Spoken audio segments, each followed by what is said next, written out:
The impact is immeasurable. Maraming pamilya ang nagkaroon ng pag-asa. Maraming OFW ang nagkaroon ng direksyon. At maraming kinabukasan ang mas gumanda dahil sa ating ING mission. ING members, ladies and gentlemen, let us honor a woman whose leadership has never wavered. Panoorin natin. I'm sure.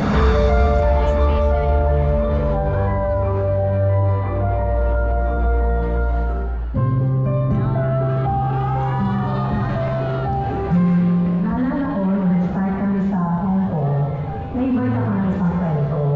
Classmate ko siya, umuwi siya ng bakasyon at sabi niya sa akin, punta ka ng Hong Kong kasi invite ko siya sa ING. Bago ako nagpunta ng Hong Kong, nagsabi ako kay Sir Joel, sabi niya, maganda yan, punta ka, supportahan kita, punta ka doon, magawa tayo ng program. Yung program is Life After Abroad or Life After Hong Kong kasi kailangan may backup plan sila. Sa Hong Kong kasi, para makilala mo, marami po yung mga Pilipino, lalo ng turista na kagaya ko, pupunta ka lang talaga sa mga park. Nandun lahat ang Pilipino. Doon ako nag-share. Long time ago kasi wala naman talagang mga libro pa para gamitin to share.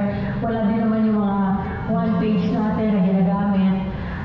Talagang drawing lahat yung gagawin mo ng realization ng buhay ng mga Pilipino na naririnig ko sa kanila 18 years na sa Hong Kong, 15 years, 10 years na sa Hong Kong.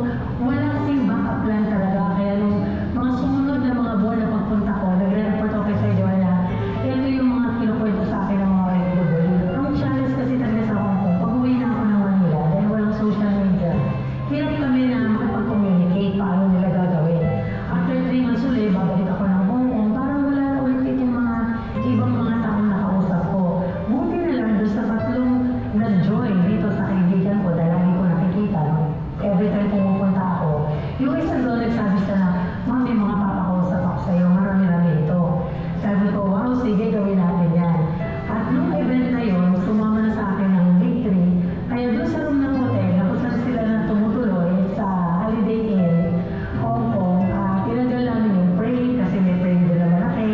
And then yung overhead projector na mabigat, dala talaga namin from Manila. Yun talaga yung ginamit namin.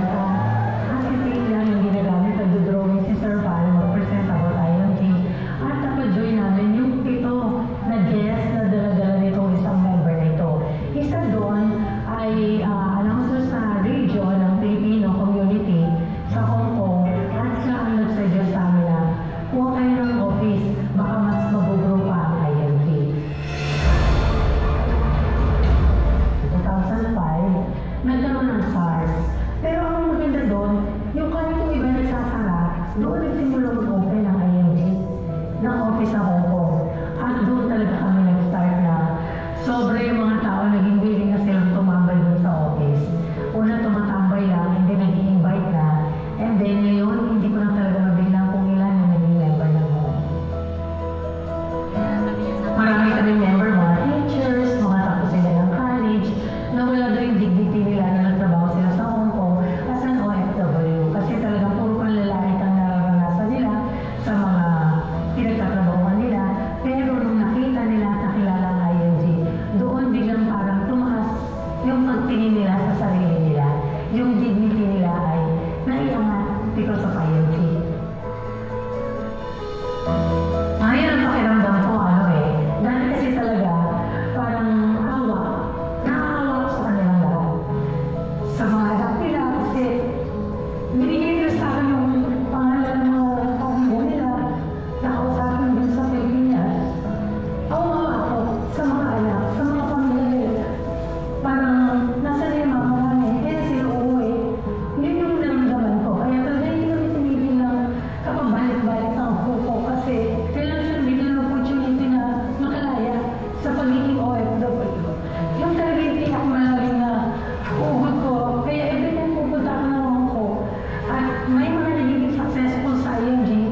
Mr. Bart Borja, Mr. Noel Rendilla, Ma'am Doris Almansor, Mr. Rex Mendoza, Ms. Corina Santos Rojas, and Gabby Concepcion to present the Unwavering Leadership Award.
Sige.